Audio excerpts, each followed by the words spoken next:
வணக்கம். இன்றைய செய்திக்களம் நிகழ்ச்சியில் உங்களை சந்திப்பதில் மகிழ்ச்சி. 2 நாட்களுக்கு பிறகு ஒரு முக்கியமான விடய தொகுப்பை நாங்கள் இன்றைய செய்திக்களம் பகுதியூடாக பார்க்கலாம். இலங்கை முழுவதும் அண்மைய நாட்களில் கடந்த சில நாட்களில் பேசுபொருளாக இருக்கின்ற மிக முக்கியமான விடயம் நீர்கொழும்பு சிறைச்சாலையில் ஏற்பட்ட மோதல். அந்த மோதலில் இதுவரையில் 27 பேர் உயிரிழந்திருக்கிறார்கள். சிறைச்சாலை ஊழியர்கள் உட்பட கைதிகள் வரை. போராட்டம் தொடர்ச்சியாக சிறைச்சாலை சுற்றி கடந்த 2 நாட்கள் நடைபெற்றிருந்தது. விசேட அதிரடிப்படையினர் வரவழைக்கப்பட்டார்கள், விமானப்படையினர் வரவழைக்கப்பட்டார்கள், போலீசார் வரவழைக்கப்பட்டார்கள். அங்கு பாதுகாப்பு பலப்படுத்தப்பட்டிருந்தது.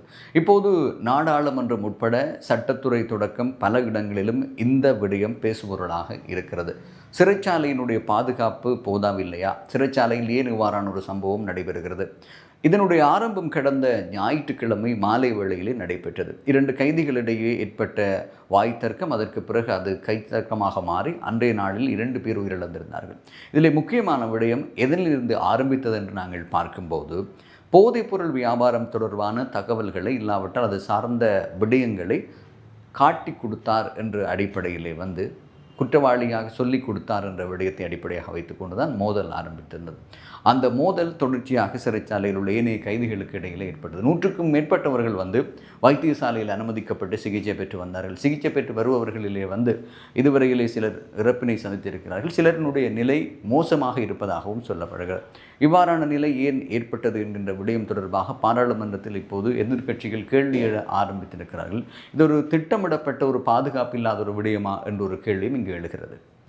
நீர்கொழும்பு சிறைச்சாலையிலே இடம்பெற்ற இந்த மோதலின் போது இரும்பு கதவுகள் உடைக்கப்பட்டு ஆயுதங்களை கைதிகள் கையில் எடுத்ததான ஒரு தகவல்கள் சொல்லப்படுகிறது. இதன் பின்புதான் அங்கே மோதல்கள் அதிகரித்ததாகவும் சொல்லப்படுகிறது. போதைப்பொருள் கடத்தல், அதே போல் பாதாள குழுக்களிடையே 2 கைதிகளிடையே தான் இந்த மோதல் தீவிரமடைந்திருக்கிறது. இது போதைப்பொருள் கடத்தல்காரர்களுக்கும் பாதாள குழுக்களுக்கும் இடையிலான ஒரு மோதலாக மாறி சிறைச்சாலை அதிகாரிகள், ஆயுதம் இல்லாத சிறைச்சாலை அதிகாரிகள் தாக்கப்பட்டிருக்கிறார்கள்.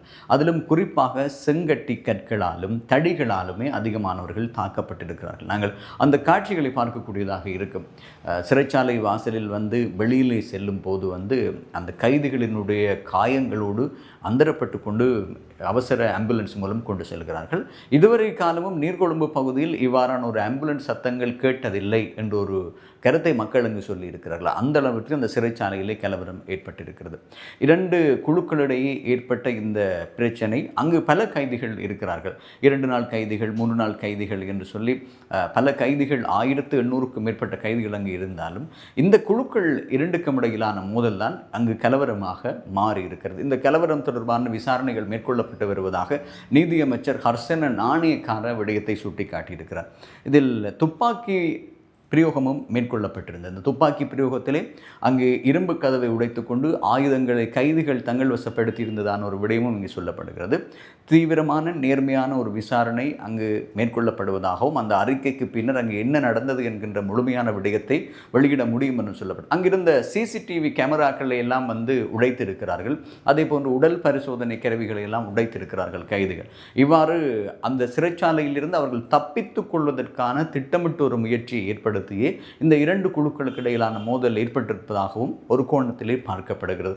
பாதாள குழுக்களிடையிலான விசாரணைகள், அவர்கள் செய்த கடந்த கால அட்டூழியங்கள் தொடர்பான விசாரணைகள் தொடர்ச்சியாக நீதிமன்றத்திலே இடம்பெற்று வருகிறது.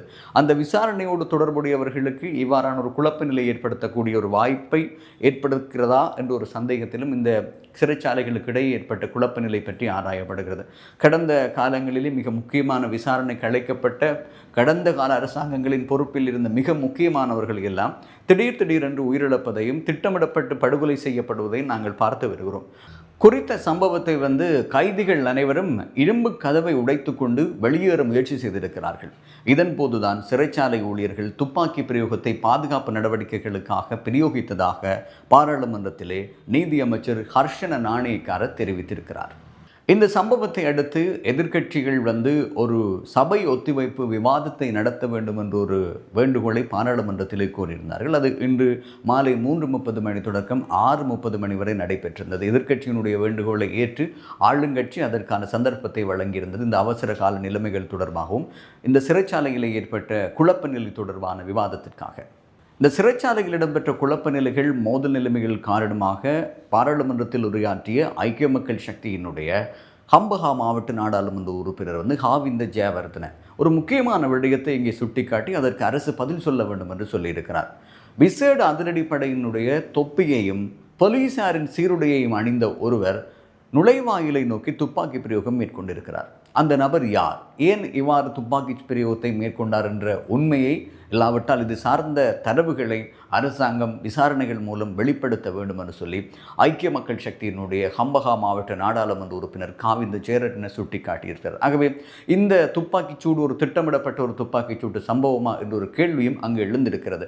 காரணம் விசேட அதிரடிப்படையின் அதாவது எஸ்டிஎஃப்பினுடைய தொப்பியையும் போலீசாரினுடைய உடையையும் அணிந்து அவர் துப்பாக்கிச் சூட்டில் ஈடுபட்டதாக இங்கே அவர் சுட்டிக்காட்டுகிறார்.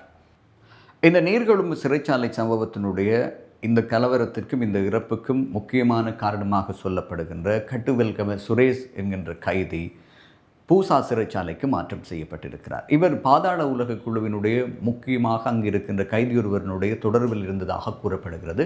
அவர் உற்ற நண்பராக இருந்ததாகவும் இவருக்காகத்தான் அந்த குழப்ப நிலையை அவர் ஏற்படுத்தி இருந்ததான குற்றச்சாட்டும் முன்வைக்கப்படுகிறது. 2016ஆம் ஆண்டு பௌத்த விகாரி ஒன்றிலே இவர் தொடர்பான வழக்கு விசாரணை அங்கு நடைபெற்று கொண்டிருக்கிறது. கொள்ளை சம்பவம், அதேபோன்று கூறிய ஆயுதத்தால் தாக்கப்பட்டமை, போதைப்பொருள் கடத்தல் என்று பல்வேறு குற்றச்சாட்டுகளை உள்ளடக்கியதாக இவர் அங்கே சிறையிலே அடைக்கப்பட்டிருப்பதாக, இவருக்காக இவருடைய கைதியாகவே சுரேஷ் என்பவர் அங்கு செயற்பட்டிருந்ததாக, இவருடைய நண்பராக இருந்த கைதி சுரேஷே இவருக்காக அங்கு செயற்பட்டதான குற்றச்சாட்டு முன்வைக்கப்படுகிறது. அவர் இப்போது பூசா சிறைச்சாலைக்கு மாற்றம் செய்யப்பட்டிருக்கிறார். நீர்கொழும்பு சிறைச்சாலையில் இடம்பெற்ற இந்த குழப்ப நிலை, அதற்கு பின்பு ஏற்பட்ட உயிரிழப்புகள், துப்பாக்கிச் சூட்டு பிரயோகம், அங்கு ஏற்பட்ட கலவரங்களுக்கு முக்கியமான காரணமாக சொல்லப்படுகின்ற விடயத்தை நாங்கள் ஆராயும் போது பாதாள உலக குழுவினுடைய முக்கியஸ்தர்களை காப்பாற்றிக் கொள்ளும் செயற்பாடாகவும் போதைப்பொருள் கடத்தல்காரர்களை காப்பாற்றிக் கொள்ளும் செயற்பாடாகவும் மறைமுகமாக ஏதோ ஒரு நிகழ்ச்சி நிரலில் இந்த விடயம் நடைபெற்றிருப்பதை நாடாளுமன்றத்தில் இருப்பவர்களுடைய உரைகள், எதிர்க்கட்சிகளினுடைய உரைகள் உட்பட இந்த விடயத்தை அவதானிக்கக்கூடியதாக இருக்கிறது. கடந்த 5ஆம் தேதி ஞாயிற்றுக்கிழமை இடம்பெற்ற சம்பவம் இதுவரையான நாட்களிலே 27 பேர் உயிரிழந்திருக்கிறார்கள். அரசு சார்ந்த சட்டம் தொடர்பான விசாரணைகளை மேற்கொள்கின்ற அமைப்பும் மனித உரிமை ஆணைக்குழு இது சார்ந்த நடவடிக்கைகளை மேற்கொள்கின்றது. இது சார்ந்த துறை சார்ந்த அமைப்புகள் அங்கு இதற்கான என்னென்ன நடவடிக்கைகளை மேற்கொள்ள வேண்டுமோ சட்ட ரீதியான நடவடிக்கைகளை எல்லாம் மேற்கொண்டு வருகிறார்கள். ஆகவே எதிர்காலத்தில் இவ்வாறான ஒரு விடயம் நடைபெறாமல் இருக்க இந்த அரசு எவ்வாறான நடவடிக்கைகளை மேற்கொள்ளப் போகிறது என்பதை நாங்கள் பொறுத்திருந்துதான் பார்க்க வேண்டும். அதே போல இந்த கலவரத்தினுடைய முக்கியமான காரணம் என்ன என்பதையும் இந்த அரசு வெளிப்படுத்த வேண்டும் என்பதுதான் அனைவருடைய எதிர்பார்ப்பாகவும் இருக்கிறது. மீண்டும் ஒரு செய்திக்களம் பகுதியூடாக சந்திப்போம்.